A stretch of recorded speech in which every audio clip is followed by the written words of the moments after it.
Moi, je réponds au nom du coach Abibou à Sokolo. Je suis coach de l'AS Kabash à Goma.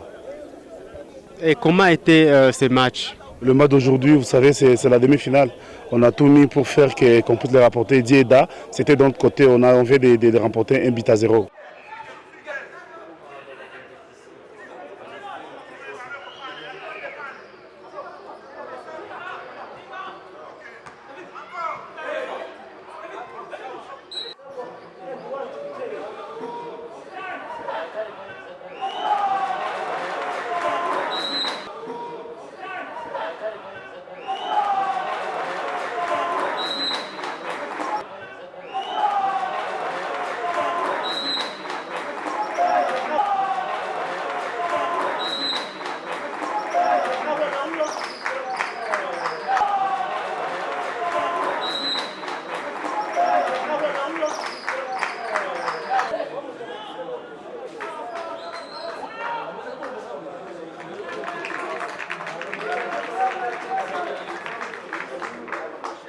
Et comment vous avez préparé cette match pour que vous puissiez remporter ces victoires? Vous savez, comme on l'avait dit au début, on a fait une sélection de joueurs qui sont capables, les joueurs qui jouaient en Ligue 1, Ligue 2, championnat national au Congo. Avec ces joueurs, on s'est dit qu'on vient ici pour travailler et le travail qu'on a montré, qu'on a fait ici, ça vient de se montrer. Aujourd'hui, on est en finale et je suis sûr et certain qu'avec mon équipe, on va y arriver à remporter la coupe. Nitwa Ndayambaje Innocent nkaba ndi umutoza mukuru wa Marine Junior. Ese iyi match igenze ute mwarimo gukinira uwuhe mwanya? Twakinaga demi finali badutsinze igitego kimwe ku busa. Turabizi ko gutsindwa byose bibaho mu mukino. Ese ubona byatewe n'iki kugira ngo mubashe kuba mudatanye iyo ntsinzi? Kudatana intsinzi ntabwo twavuga ngo ni ikibazo, twaje tuje gutsinda ariko ntabwo bibaye. Mu by'ukuri icy'ingenzi twe na akademi abana kubona imikino myinshi nicyo cya mbere, kandi match zose zateganyijwe ahangaha tuzazikina paka zirangiye kuko dutsinzwe demi finali tuzakinira umwanya wa gatatu. Urumva ko deja imikino yose tuzaba tuyikinnye kandi niyo ntego y'ubuyobozi bwacu ko abana babona imikino myinshi. Nubwa kange mukinnye Kivu Pre-Season Tournament? Nubwa mbere twitabiriye, umwaka ushize ntabwo twigeze tuyitabira.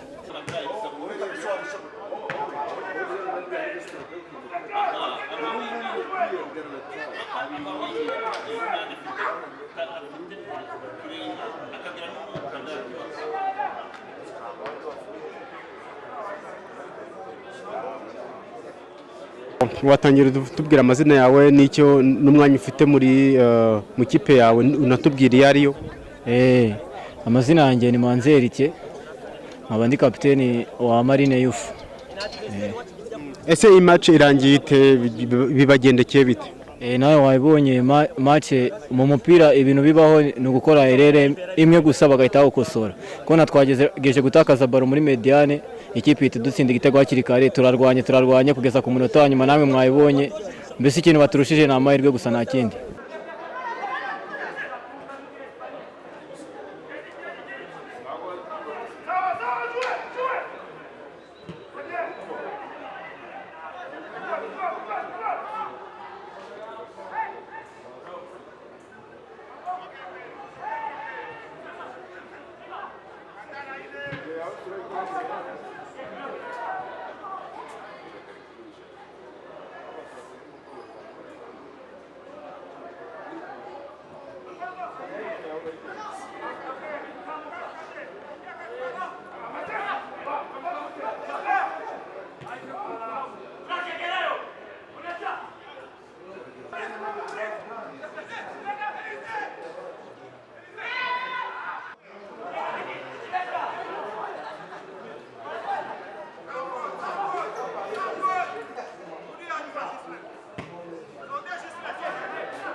Qu'est-ce que vous allez changer ou bien améliorer pour que vous puissiez venir ici au stade Umuganda avec l'espoir de victoire?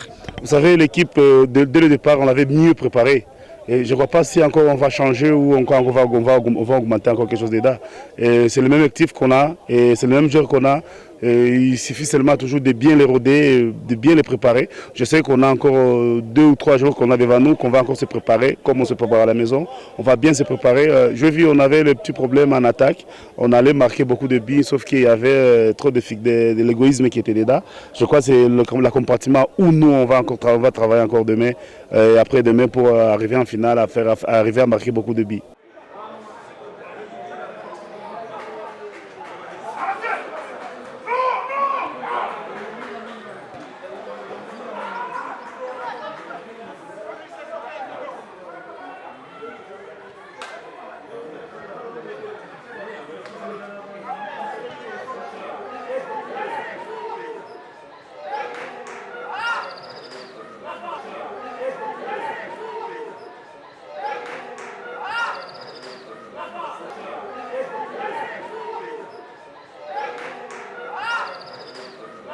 Moi, c'est David Mwamba. Je suis président de cette sélection qu'on a eu à faire au niveau de Goma 11 Pro. Qu'est-ce que vous aidez l'équipe, puisque quand j'ai vu votre équipe dans les quarts de finale, donc j'ai vu que c'est une équipe bien préparée. Comme président, qu'est-ce que vous faites pour l'équipe? En réalité, la vraie préparation, elle est morale. Et des petites choses qu'on peut apporter du point de vue financier, matériel. J'aime souvent dire que ça importe peu. Mais ce qui est vraiment mieux, c'est garder cette mentalité, apporter cette morale et bien garder les joueurs.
Quel est votre avis par rapport à cette compétition?